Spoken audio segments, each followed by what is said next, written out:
무엇을 기대하든 그 이상의 유익함을 드리겠습니다. 안녕하십니까. 대박플러스 시즌2의 강동석입니다. 지긋지긋하던 장마가 이제 끝나는 것 같습니다. 본격적인 무더위가 시작될 것 같은데요. 우리 증시에도 맑게 갠 날이 어서 빨리 왔으면 하는 바람입니다. 외국인의 10일거래 매수세가 이어지고 있는데도 기관에서 800억 원 넘게 매도를 외치면서 오늘 코스피 지수는 1920선을 하회했습니다. 먼저 대박플러스 시즌2 함께 해주실 분부터 소개해드리겠습니다. 샘플러스 남은우 멘토와 함께하겠습니다. 안녕하십니까? 안녕하십니까? 네, 대박플러스 시즌2에 참여하시는 방법은 알고 계시죠? 무료 문자 열려 있습니다. 013-3366-0110번으로 강의에 대해서 궁금하신 점, 또 종목에 대한 AS도 해드리겠습니다. 또 홈페이지 이용하실 수 있는데요. 서울경제TV 홈페이지 들어오셔서 대박플러스 시즌2 시청자 게시판에 글을 남겨주시면 저희 샘플러스 멘토들의 친절한 답변도 받아보실 수 있습니다. 월요일부터 금요일까지 강의 자료도 함께 올리고 있으니까요. 여러분 주식 공부에도 큰 도움이 되었으면 하는 바람입니다. 남은우 멘토의 알짜배기 강의와 또 관심 정보까지 받아볼 수 있는 대박플러스 시즌2 본격적인 강의 출발합니다.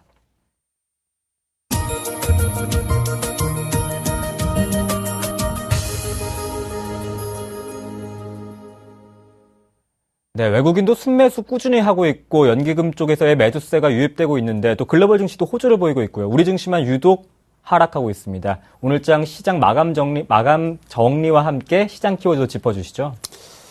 네, 지난주에 제가 그 키워드로 짚어드린 내용이요. 시청자 여러분 혹시 기억하십니까?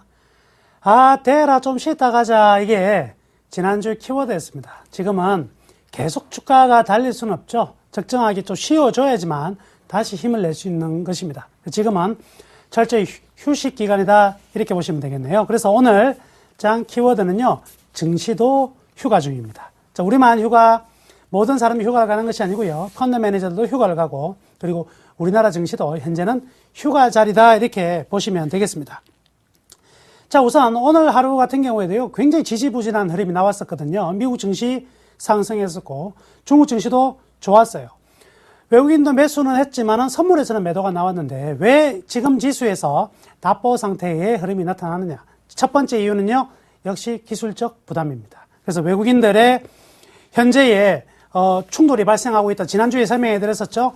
미국계 자금과 그리고 유럽계 자금이 서로 충돌이 일어나면서 중장기 투자 관점의 미국계와 그리고 단기 투자 관점의 유럽계 자금의 충돌. 즉 미국계 자금은 지수가 올라가는 거 상관이 없습니다. 그죠? 그렇지만 유럽계 자금들은 지수가 급격히 올라가는 것은 자기네 입장에서는 이익 실현의 시간이 굉장히 부족할 수 있거든요. 그래서 누를 수밖에 없는 상황이다 이렇게 말씀해 드렸는데요. 여튼 제가 이 주가를 연으로 표현했고요. 그리고 이동평균선을 전기줄로 표현했습니다. 그렇죠? 기억하시면 지금 여기 보시면 위에 아주 강력한 전기줄들이 지금 나와 있는 상황이죠. 이러한 전기줄이 있는 상황에서 과감히 올라섰기 때문에 지금은 기술적으로 1940포인트 이하 1920에서 1940포인트는 아무래도 매도 욕구가 좀 강한 상황이다. 이렇게 생각해 볼 수가 있겠습니다. 지금은 지수가 왜 이렇게 좀 든뜨냐? 가장 큰 이유는요. 첫 번째는 기술적 부담이 차지하고 있다. 이렇게 볼 수가 있겠고요. 여기서 이 구간 동안 돌아오는 동안에 대부분의 순환매가 끝이 났습니다. 업종별 순환매가 이루어졌었는데 그동안 가장 가지 못한 업종이 소재와 산업재죠. 소재와 산업재, 즉 조선, 철강, 기계, 화학, 그리고 정유, 건설 이런 소재와 산업재군들이 한 바퀴 다 돌아가면서 순차적으로요.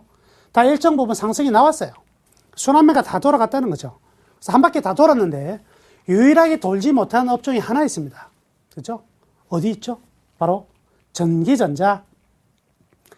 이 하나만 지금 돌지 못했거든요. 그래서 제가 오늘 다시 한번 말씀해 드리자면요.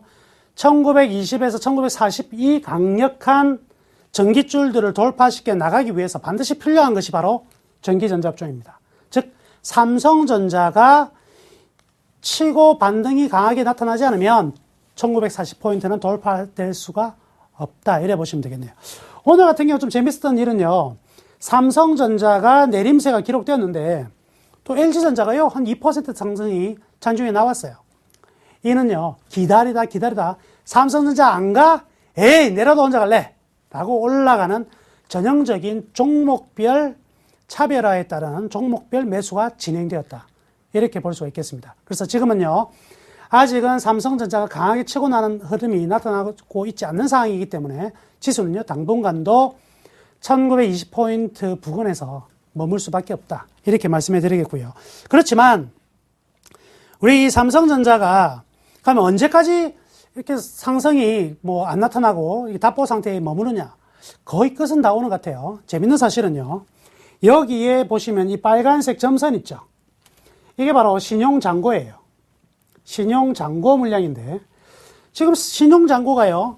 주가가 급락하는 시점, 즉 138만 원대부터 지금까지요. 신용잔고가 굉장히 많이 늘어났습니다. 그래서 이 당시 신용잔고에서 지금 10만 주 이상의 신용잔고가 늘어났거든요. 그러면 그 이전에 삼성전자의 흐름들을 보면은요. 신용잔고와 그리고 삼성전자의 주가는 반대 방향으로 움직였던 것을 확인할 수가 있어요. 주가가 이 지점에 있을 때 신용잔고가 가장 높았고요. 그리고 신용잔고가 떨어지는 구간 동안에 주가는 상승했고요. 그렇죠? 또 한 번 주가가 떨어지는 동안에 신용잔고는 상승하고 신용잔고가 줄어드는 동안에 상승하고 거의 신용잔고가 거의 삼성전자의 어떤 주가의 반대 흐름을 보였었거든요. 그럼 지금 주가가 하락했는데 신용잔고가 늘어난 규모가 과거 어느 때보다 2010년에 일어났던 어느 때보다 더 강하게 늘어나고 있다는 겁니다. 즉 이런 모습들은요. 외국인들이 그리고 기관들이 삼성전자에서 순매수로 전환되는 포인트에서는 삼성전자의 반등이 강하게 나올 수 있다. 이렇게 보실 수가 있죠. 왜? 매도 물량 자체가 공매도가 지금 다 전부 다 소진이 된 상태에서 신용잔고가 들어와 있는 상황이기 때문에 실질적으로 유통 물량은 많지 않은 관계거든요. 그렇기 때문에 이 삼성전자도 이제는 반등이 나타날 때가 됐고요. 반등이 나타난다면 한 135만 원에서 플러스 마이너스 3만 원 정도, 132만 원에서 138만 원 정도까지의 반등도 나타날 것으로 판단합니다. 즉 결국에는 이번 주가 이제 옵션 만기일이 있고요. 이번 주냐 다음 주냐의 문제이긴 하지만 분명히 하반기에 삼성전자 주식을 계속 떨어뜨리지는 않을 거라는 말이죠. 그럼 1차적으로 반등이 나왔다가 다시 조정을 보이고 이런 흐름들을 만들어내면서 이 외국인들은 자기네 이제 선물과 연계된 포지션을 정리를 해 나갈 것입니다. 그렇기 때문에 IT군들의 반등은 이미 오늘부터 시작되었다라고 판단해도 크게 문제가 없을 것 같고요. 다만 삼성전자의 반등은 조금 며칠 정도 좀 딜레이가 되고 있다. 이 정도 생각하시면 되겠습니다. 자, 그리고 외국인들의 흐름들 보면 꽤 재밌는 거를 제가 하나 가르쳐 드리도록 하겠습니다. 지금 외국인들 보면 지금 11거래일 동안 매수를 했는데 오늘 한번 보자고요. 오늘 외국인들이 거래소에서 909억을 샀어요. 909억. 그러면 외국인들 샀으니까 장이 올라가야 되는 거 아닌가? 아니에요. 여기에서는 909억이라는 돈 안에는 숨어 있는 게 있습니다. 자, 그게 뭐냐면 바로 이 프로그램이라는 게 있어요. 프로그램 매매는 아까 자, 외국인들이 909억을 샀는데 프로그램으로 얼마를 샀냐? 445억을 샀거든요. 그럼 대충 잡자고요. 900억이라는 것 중에서 400억은 무엇을 샀냐면 프로그램을 산 거죠. 프로그램을 샀다는 것은 무엇을 뜻하느냐? 시장을 사고. 나머지 450억은 무엇을 샀다? 종목을 샀다. 그러니까 오늘 같은 경우에도 시장이라는 것은 시가총액 상위 종목들 전체를 이야기를 하는 거거든요. 시장을 산 거나 종목을 산 거나 크게 차이가 안 나요. 그럼에도 불구하고 이 속에서 바로 외국인들은 선물을 오늘 2,300계약을 매도를 했습니다. 2,300계약이면 금액을 따져보면 얼마나 될까요? 대충 잡으면 2,800억 정도 가까이 되겠죠? 그러면 아까 보세요. 선물을 팔았다는 것은 시장을 팔은 거거든요. 시장을 매도한 거예요. 근데 아까 시장에서는 얼마를 샀다? 450억을 시장에서 매수를 하고 나머지 450억은 종목에서 매수를 했다 그랬죠. 그러니까 시장에서 2,800억을 팔고 시장에서 산 거는 450억밖에 사지 않았으니까 실질적으로 외국인은 포지션이 오늘 거의 한 1,300억가량의 매도 물량을 시장 방향으로 매도를 내놓았다 볼 수가 있죠. 그러니까 어떻게 됩니까? 삼성전자 등의 시가총액 상위 종목들이 떨어지는. 그래서 지수가 미국 증시와 중국 증시보다 훨씬 더 약화된 모습이 나타났다. 이렇게 볼 수 있습니다. 그러니까 지금부터 여러분들한테 좋은 팁을 하나 가르쳐 드리자면 외국인들이 이렇게 매일같이 얼마치를 사느냐가 중요한 게 아니라 이 얼마치를 살 때 프로그램은 얼마를 사고 종목은 얼마를 사고 그 속에서 선물은 얼마를 사고 파느냐가 중요한 포인트입니다. 그러면 외국인들이 과연 그러면 시장에 대해서 계속 오늘 많이 팔았는데 얼마만큼 팔 수 있느냐? 지금 6월 선물 만기일로부터 오늘까지요. 외국인들의 포지션은 마이너스 18,000계약 정도 되거든요. 보시면 예. 여기에 보시면 외국인들의 선물 포지션은요. 바로 6월 13일부터 오늘까지요. 18,000계약 정도의 순매도가 나왔습니다. 이게 6월 달이거든요. 그러면 7월 1일부터 현재까지 이거는 7월 1일이라는 날짜는 어떤 의미가 있습니까? 뱅가드 펀드가 나가고 나서 새롭게 들어온 미국계 자금이죠. 미국계 자금이 들어온 날로부터 현재까지는 그러면 얼마만큼? 만계약에 순매수가 들어와 있습니다. 그러니까 외국인은 아직까지 마이너스 8,000계약의 순매도 포지션을 가지고 있거든요. 그런데 이게 보세요. 다음 달 선물 만기 날 되면 이 포지션에 올해로 따지면 36,000계약이 넘은 상태이기 때문에 이 포지션에서 만약에 지수가 2,000포인트로 올라가 버리게 되면 이 선물로 매도했던 유럽계 자금들은 굉장히 큰 손해를 볼 수밖에 없죠. 그래서요. 사전적으로 이 8월에는요. 외국인들 특히 유럽계 자금들은요. 선물에서 순매수를 보일 수밖에 없을 것입니다. 선물에서 순매수를 보일 수밖에 없다. 시장을 사게 된다. 따라서요. 지금은 휴가 시즌이고 하기 때문에 강하게 어떤 하반기 전략을 세워가지고 매수를 하지 않더라도요. 이번 주 다음 주가 지나면은요. 다시 외국인들은 이 강한 선물의 순매수와 시장의 선물의 순매수가 나타날 거예요. 그때 돌파가 될 것이다. 이렇게 보시면 되겠네요. 그러니까 지금 쉬고 있는 거는 이번 한 주간도 계속 쉴 거예요. 이번 한 주간은 쉬는 거지만 쉬고 나서 떨어지기 위해서 휴식을 취하는 것이 아니라 쉬고 나서 올라갈 가능성이 훨씬 크다. 그래서 지금은요, 당장의 외국인들이 지금 이 상태에서 시장을 끌어올릴 이유가 없어요. 그죠? 아직까지 만기가 많이 남아있는 상황이고, 옵션 만기일도 남겨두고 있고요. 그러니까 어떻게 시장을 계속 누르는 거죠. 시장을 계속 눌러가지고 자기네 포지션들을 공매도했던 것을 전부 다 어떻게 환매수를 해서 이익 실현하는 시간으로 만들어내고, 이렇게 진행이 되고 있습니다. 그러니까 우리가 보기에는 어때요? 시장이 지지부진한 거죠. 근데 그 안에서도 유럽계 자금과 미국계 자금은 서로 따로 움직이고 있다. 이런 걸 이제 파악하시면 시장을 이해하시는데 훨씬 더 큰 도움이 될 겁니다. 그리고 이제 끝으로 지금 역시 오늘 같은 경우에도요. 대형주라고 해서 다 올라가는 것도 아니고 IT 따로따로 움직이고요. 그리고 철강, 화학 전부 다 종목별 따로 움직였습니다. 가장 큰 이유는요. 지금은 무슨 시즌이죠? 실적 시즌이다. 근데 실적 시즌이 8월 중순이면 끝나죠. 근데 대형주 실적 시즌은요. 앞에 다 있었습니다. 그죠? 기억하셔야 될 거. 대부분 실적 좋은 기업들은요. 실적 미리 발표해요. 일찍 발표하는데 실적 안 좋은 기업들은요. 꼭 뒤로 가요. 언제 발표하는지 아세요? 언제? 금요일 날 오후 4시. 장 다 끝나고 아무도 주식 안 보고 있을 때 그때 실적 발표해버립니다. 그러니까 개인 투자자분들은 금요일 날 3시까지 보고 있다가 토요일, 일요일 잘 놀다 갔다가 아침에 월요일 딱 보니까 종목이 하한가 들어가 있어. 이런 몰래 도둑 공시를 하거든요. 그래서 종목들이 작은 종목들이나 실적이 좀 안 좋게 나올 우려가 있는 종목들은요.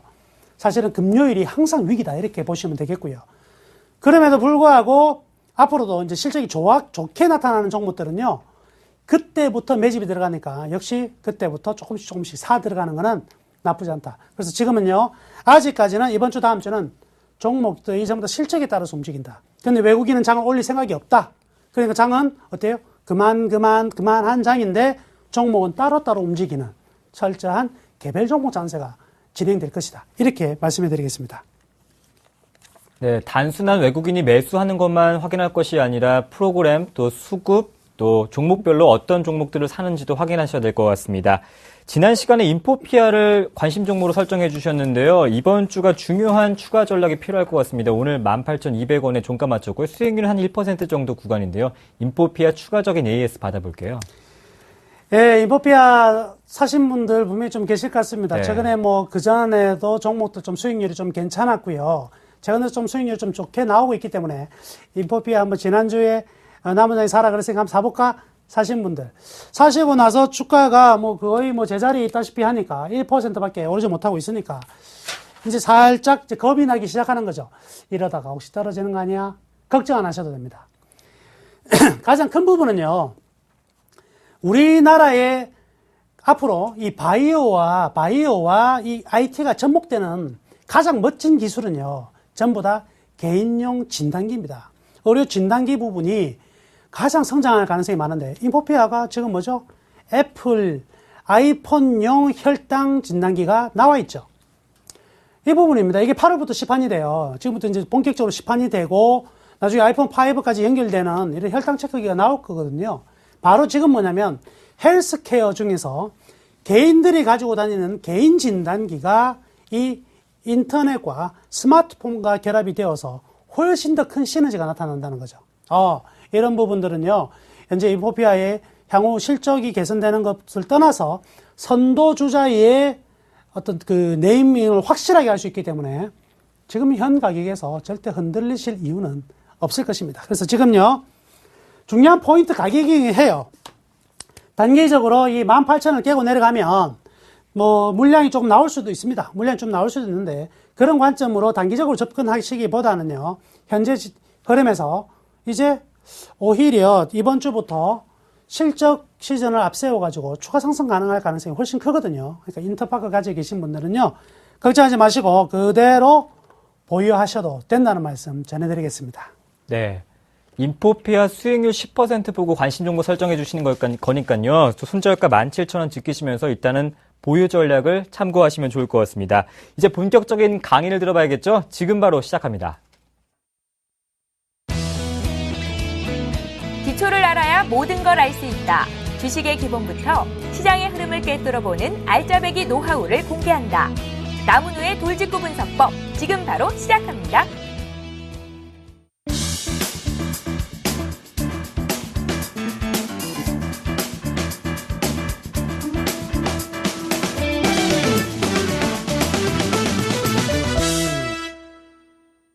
나무누 멘토의 이번 시간의 프로그램 말미에는 또 한 번의 관심 종목 설정해 주신다고 합니다. 끝까지 채널 고정 부탁드리겠습니다. 오늘 강의 어떤 내용 준비하셨나요?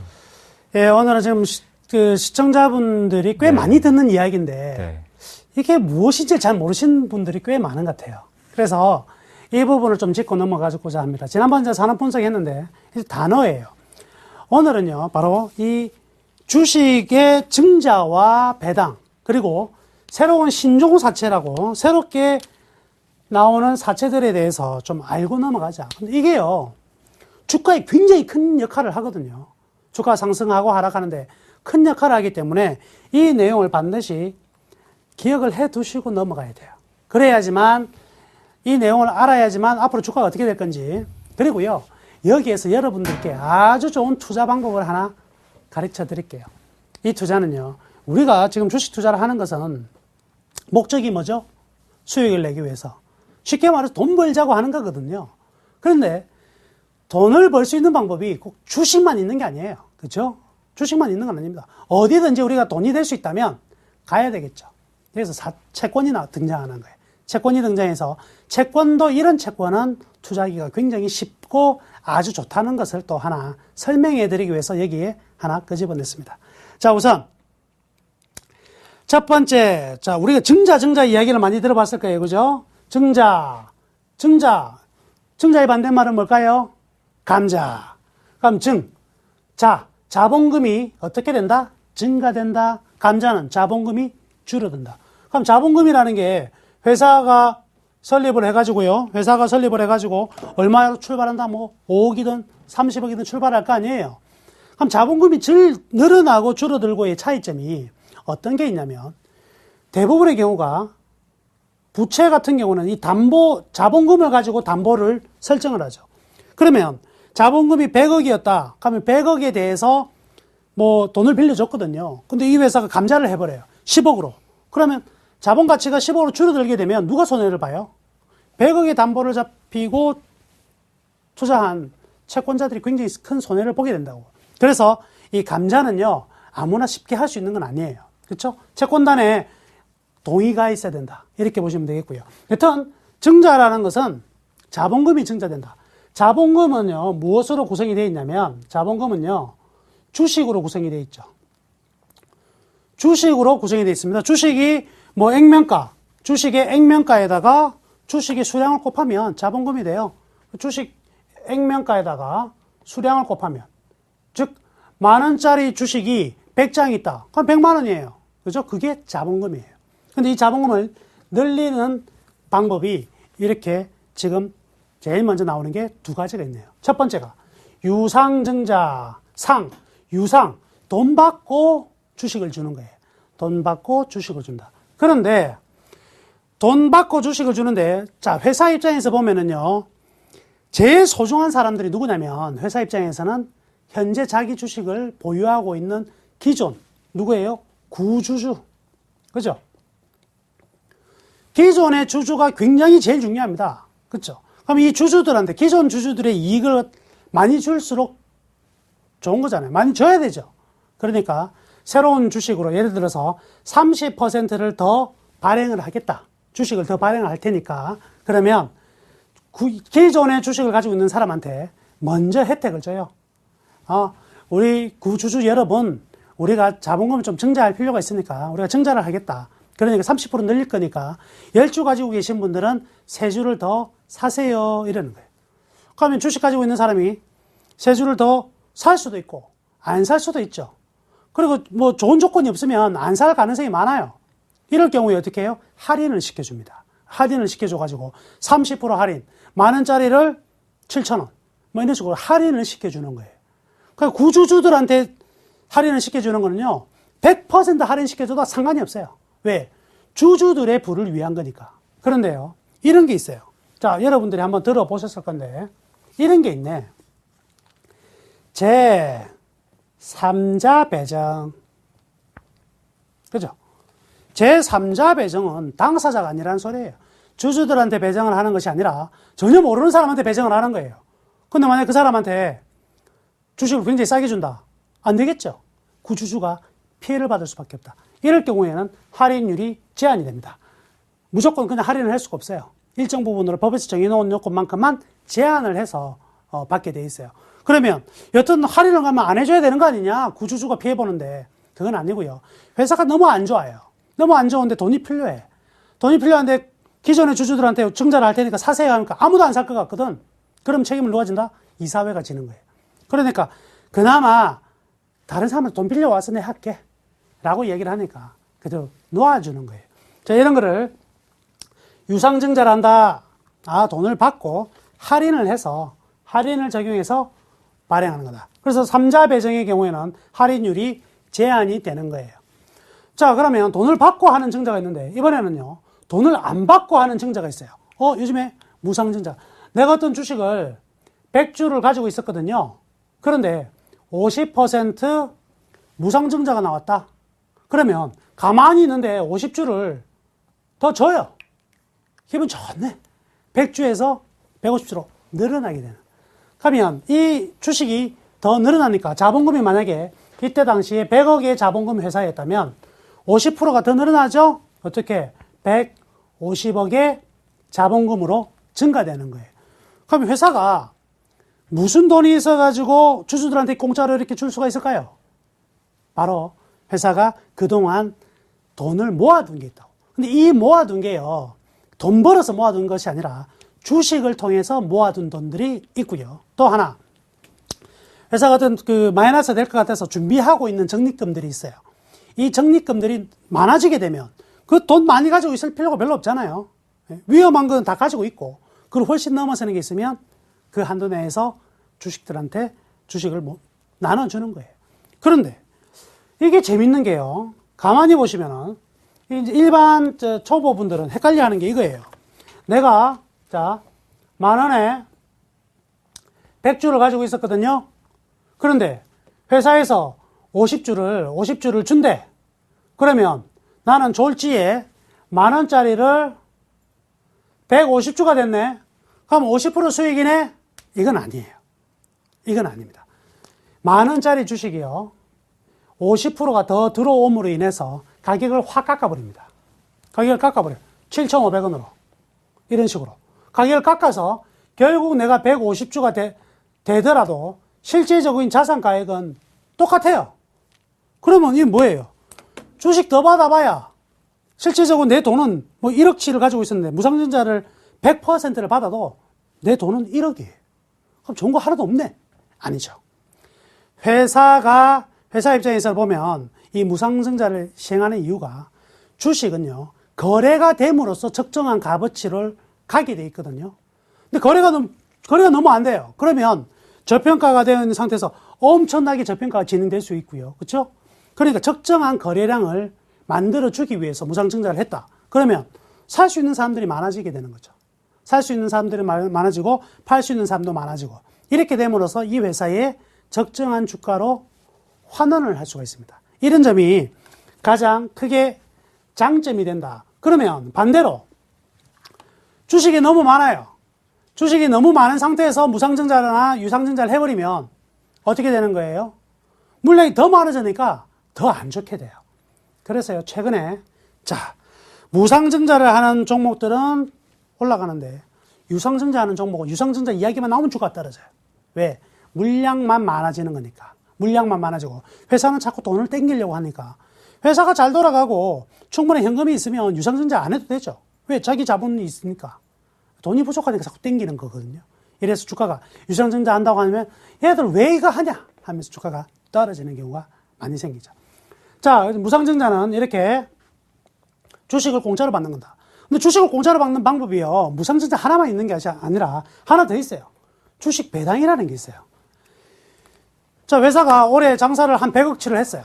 100억을 했는데 이걸 돈으로 줘도 되고 100억 정도 남았어요. 개인들한테 돈으로 줘도 되고 주식으로 줘도 돼요. 이때 주식으로 주는 것을 주식 배당이라고 그래요. 그러면 요거하고 똑같이 주식으로 받으니까 똑같은 건 아니냐? 예, 우리는 똑같아요. 받는 우리는 똑같지만 주는 사람의 입장에서는 달라요.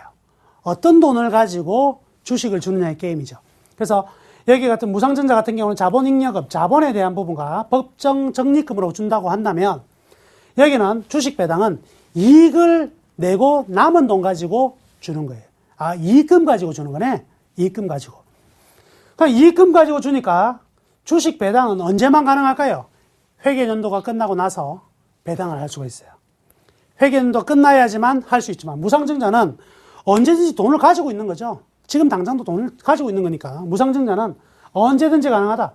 언제든지 내가 이사회에서 무상증자 할게 하면 바로 증자가 가능한 거예요. 자, 주식 대신에 배당하는 게 이제 현금으로 줄 수도 있다.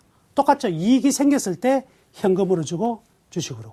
그런데요, 이 두 개의 차이가 아주 큰 차이가 하나 있습니다. 이거는 이제 일반인들이 잘 모르시는데, 자, 설명해 드리면은요, 이렇게 있죠. 만약에 회사가 10%, 즉, 그 10%를 현금으로 배당을 했을 경우,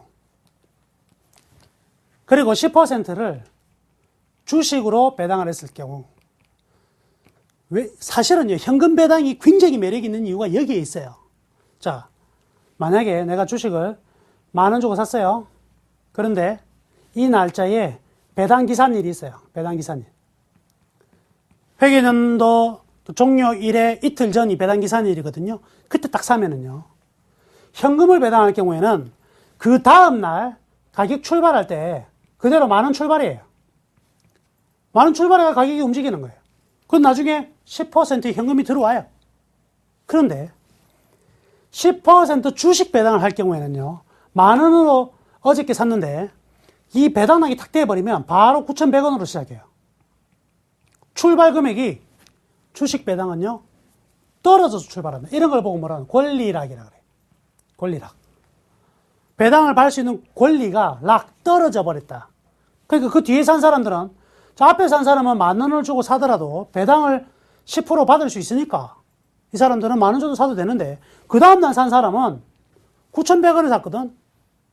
그 다음날 산 사람은 10,000원 주고 사는데 주식을 배당을 못 받으면 10,000원 주고 살 이유가 없어지는 거죠. 그래서 가격을 떨어뜨려 가지고 이 금액만큼의 배당락을 합니다. 그럼 보세요. 현금으로 준다고 했을 때는, 현금으로 줄지 안 줄지도 몰라. 현금으로 줄 경우에는요, 배당락이 없이 10,000원으로 출발해서 10,000원으로 그대로 가고, 그리고 주식으로 줄 때는 바로 배당락이 되는 거예요. 그럼 큰 종목들 같은 경우에는 삼성전자다. 그러면 삼성전자의 외국인들은 계산을 해요. 아, 요거는 값어치가 어저께는 10,000원이지만 오늘의 값어치는 9,000원 밖에 되지 않는다라고 해서 애초에 9,000원 가격이 형성이 안 되면 사지를 않아요. 사지를 않겠죠. 9,500원 안 사. 왜? 9,500원 사봐야 나는 배당도 못 받는데 안 사거든요. 그런데 작은 종목들 같은 경우에는 그렇게 계산하는 사람이 잘 없다 이거예요. 그러면 10,000원 내가지고 10,000원에 그대로 출발합니다. 바로 올라갈 수도 있어요. 자, 우리 입장에서는 그래서요. 주식 배당이 좋다, 현금 배당이 좋다. 현금 배당이 좋아요.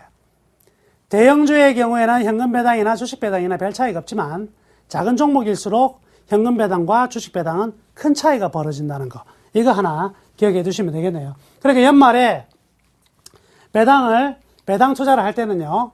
주식 배당을 투자하는 것보다 현금 배당을 주는 회사에 투자하는 게 훨씬 더 낫다. 이렇게 볼 수가 있겠습니다.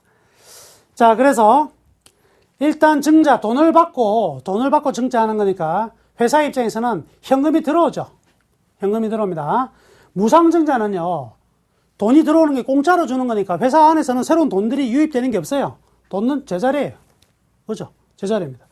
주식 배당은 현금 안에, 현금을 가지고 있는 것 중에서 현금을 주는 것이 아니라 주식을 주는 거니까 현금이 빠져나가는 게 없죠. 대신에 현금 배당은 이익금을 돈으로 주는 거니까, 직접 돈으로 주는 것이니까 현금이 빠져나갑니다. 그렇죠? 주식 입장에서는 증자, 새롭게 주식을 발행하면 무조건 주식수가 증가되죠. 그렇죠? 증가됩니다. 주식 배당도요, 새로이 주식을 찍어줘서 주는 거거든요. 그죠?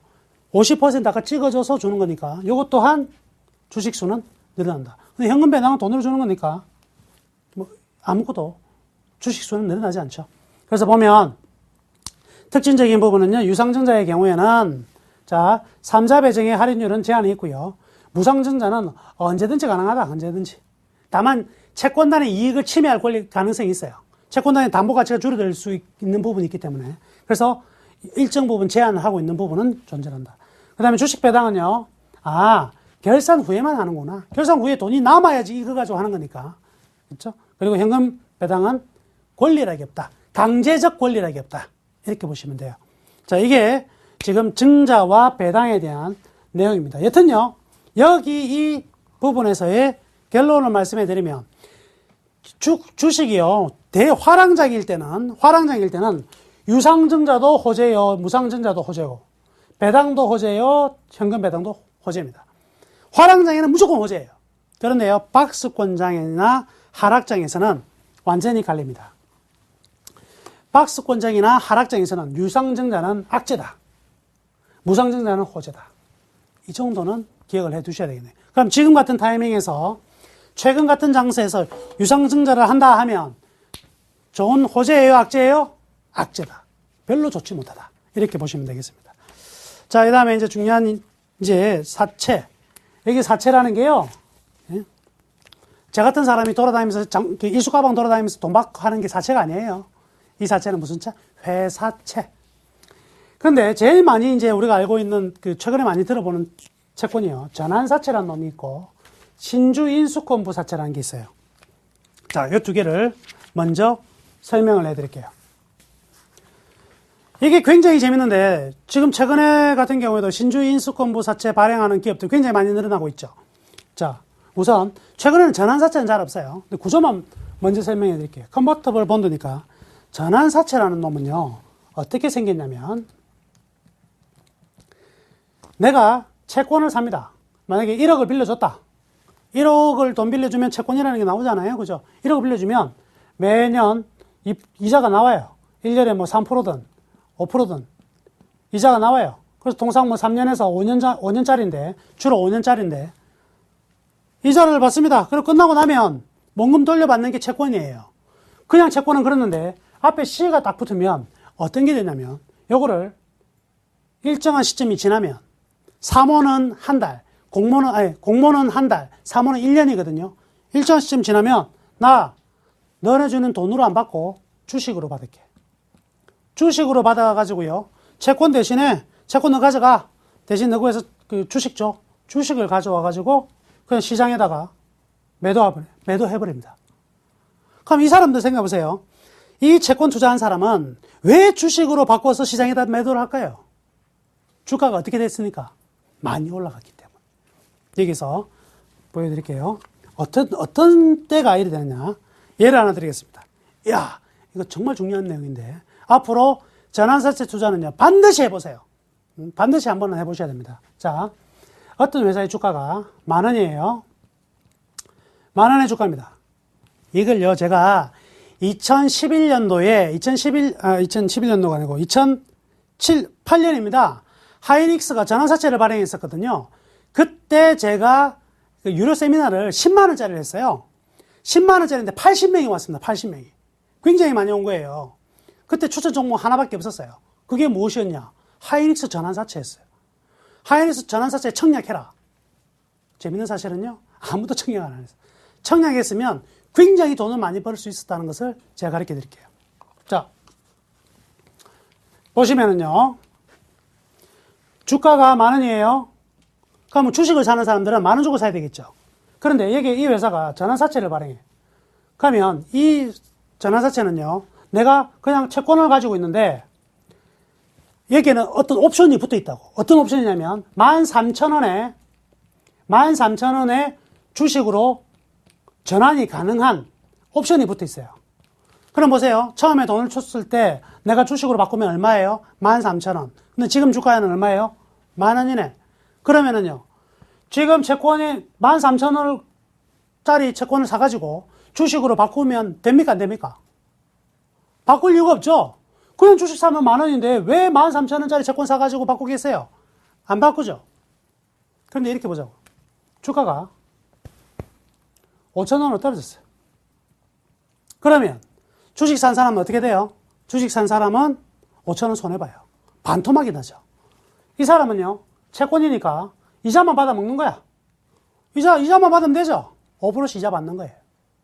그러니까 주식 산 사람은 10,000원에 주식 산 사람은 5,000원이 내면 5,000원이 날아가는 거지만, 채권을 산 사람은, 이 전환사채를 산 사람은 주가가 떨어지면 이자만 받아 먹으면 돼. 그런데요, 주가가 만약에 15,000원이 됐다. 15,000원이에요. 그러면 주식 한 사람들은 얼마 벌어요? 5,000원 벌겠죠. 이 사람은 이렇게 하는 거예요. 야, 13,000원 줄 테니까 주식 내놔. 13,000원 줄 테니까 주식을 내놔 해가지고 13,000원에 주식을 가져와가지고 바로 여기다 팔아버리는 거예요. 그럼 얼마가 남아요? 2,000원이 남네. 어라? 가만히 보니까 만약에 이 주가가 10만 원이 갔다. 그러면 그때는요, 이 13,000원이라는 가격이 가만히 있지는 않아요. 분명히 올라가긴 올라가요. 여튼요, 이 전환사채를 산 사람들은 어떤 특징이 있냐면, 주가가 올라가면 이자만 받아 먹어도 되는데, 주가하고 전환 가격하고 차이가 많아지면 주식 바꿔가지고 팔아버리면 돼. 그럼 굉장히 수익이 많이 내요. 주가가 떨어졌다. 이자는 보장이 되죠. 연 5%, 6% 이자가 보장된단 말이죠. 바로 그게 하이닉스의 전환사채가 그렇게 생겼습니다. 그럼 투자를 안 하죠. 만약에 그때 하이닉스를 산 사람은 26,000원에 주식을 사가지고 얼마까지 봅니까? 2009년에 6,000원까지 봐. 5,000원까지 본다고. 엄청난 손실이 발생하지만 전환사채를 산 사람은 그 기간 동안 이자 다 받고 나중에 주식으로 바꿔가지고 주식으로 5,000원에 바꾸는 거예요. 5,000원에 바꿔가지고 하이닉스가 2만원, 2만원까지 올라갈 때 그대로 갖고 있다가 팔면 되는 거예요. 전환사채라는 게 이렇게 좋은 겁니다. 그래서 전환사채는요, 굉장히 이 구조만 알면 수익 내기 좋다. 그럼 전환사채하고 똑같은 게 이제 뭐냐면 BW. 바로 신주 인수권부 사채인데, 이거는 무슨 얘기냐? 새로운 주식을, 신주를 살 수 있는 권리가 부여된 채권이에요. 아까 CB는요, 채권을 가지고 뭘로 바꿨다? 주식으로 바꾼 거지만, 신주 인수권부 사채는요, 내가 채권을 가지고 있는데 주식을 추가로 싸게 살 수 있는 권리가 있는 거예요. 주식을 싸게 살 수 있는 권리가 있어요. 그러면 뭐예요? 아까 똑같아요. 주가가 올라갔을 때, 야, 내 주식 10,000원에 너 주기로 했잖아. 10,000원에 주식 몇 주를, 10,000원에 예를 들어서 뭐 1,000주를 내가 돈 주면 너가 10,000원에 1,000주 내한테 주기로 했지. 근데 지금 주가가 보니까 20,000원이네. 20,000원이니까 어떻게 한다? 야, 내가 1,000만 원 줄 테니까 주식 내놔. 1,000만 원 주고 주식을 받아가지고 어떻게 시장에다 팔아버리는 거예요. 그럼 몇 배? 2배 남는 거예요. 그리고 채권은 그대로 가지고 있고, 채권은.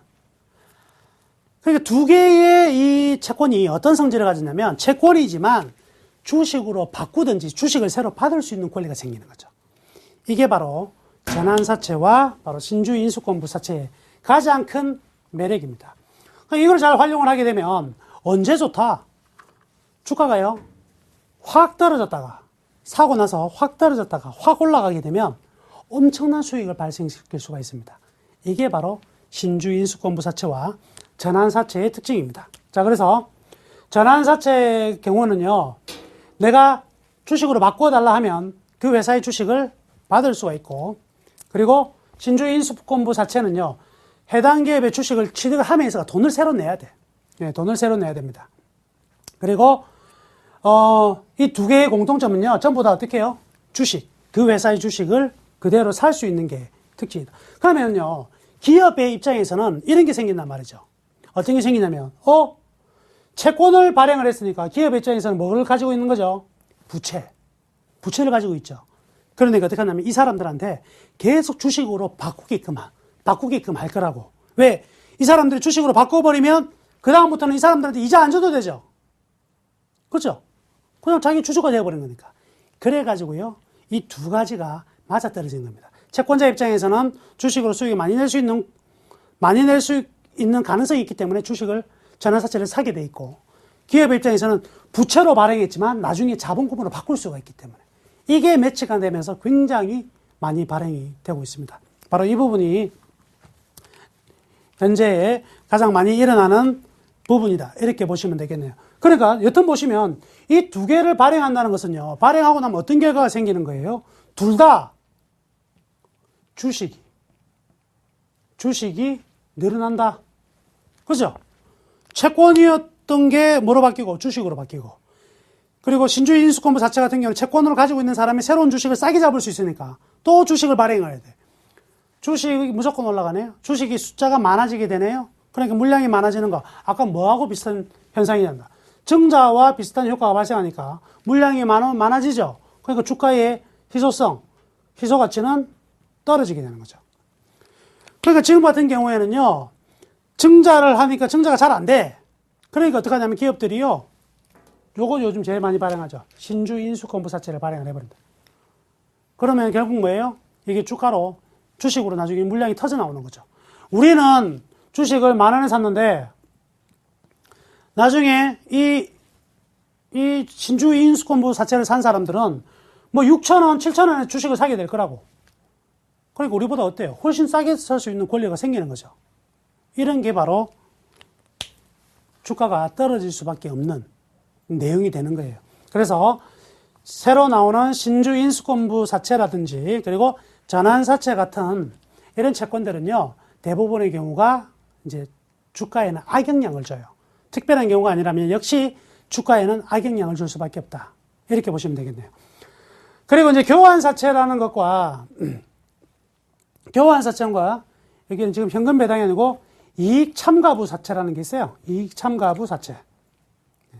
자, 요거는 뭐냐면 요것도 짧게 제가 설명을 해드리도록 하겠습니다. 요거는 이제 실전 응용을 하실 수 있는 부분이 있는데요. 그 응용편은 제가 이제 다음 주에 다시 한번 할 것이고요. 요런 게 있다. 교환사채라는 건 뭐냐면 이 회사가 뭘 가지고 있냐면 최근에 교환사채를 동부그룹에서 발행했던가, 이 회사가요, 예를 들어서 삼성전자 주식을 가지고 있어요. 근데 이 회사가 채권을 발행합니다. 채권을 발행하면 나는 이 회사의 채권을 보유하게 돼요. 보유자. 그런데 만약에 이 회사가 위험하면 이 회사 채권에 투자하기가 힘들겠죠? 안 해. 그러니까 이 기업이 담보를 제공합니다. 어떤 담보를 제공하냐면, 우리 회사가 삼성전자 주식 가지고 있거든. 그러니까 너가 만기 됐을 때 자기 회사도 돈을 안 받으려면 요 주식 가져가고 싶으면 요 주식 가져가라, 이래요. 그럼 이 채권자 입장에서는 너그 회사 망해도 너네 회사 가지고 있는 삼성전자 주식은 내 거, 이래 되는 거죠. 그러니까 투자를 하게 되는 게 바로 교환사채. 자기의 돈 대신에 자기가 보유하고 있는 채권으로 교환해주는 이 교환사채라는 것도 있다. 최근에 교환사채 발행하는 것도 있다. 그러면 이런 채권은요, 굉장히 안전하겠죠. 굉장히 안전하다. 마지막 PB, 이익참가부사채라는 게 있습니다. 이익참가부사채. 이익참가부사채는요, 우리가 채권을 투자하게 되면 뭐만 보유하게 되는 거예요? 뭐만 받을 수 있어요? 이자만 받는다? 그죠? 이자만 받는 거예요. 이자만 받는데, 요 놈은 어떤 게 이자 플러스 더 줄게. 회사가 이익을 많이 내면 소위 말해서 배당이라는 것도 내가 얹어줄게. 이자 플러스 배당까지 얹어줄게 하는 채권이 바로 이런 이익참가부 사채라고 합니다. 그러면 이제 새로운 채권 종류가 4가지가 있었네요. 전환사채. 자, 보시면은 전환사채가 있고요. 그다음 신주인수권부 사채가 있고, 그리고 교환사채, 그리고 이익참가부 사채가 있대. 그렇죠? 이런 것들의 특징을 이제 보시면 되겠습니다.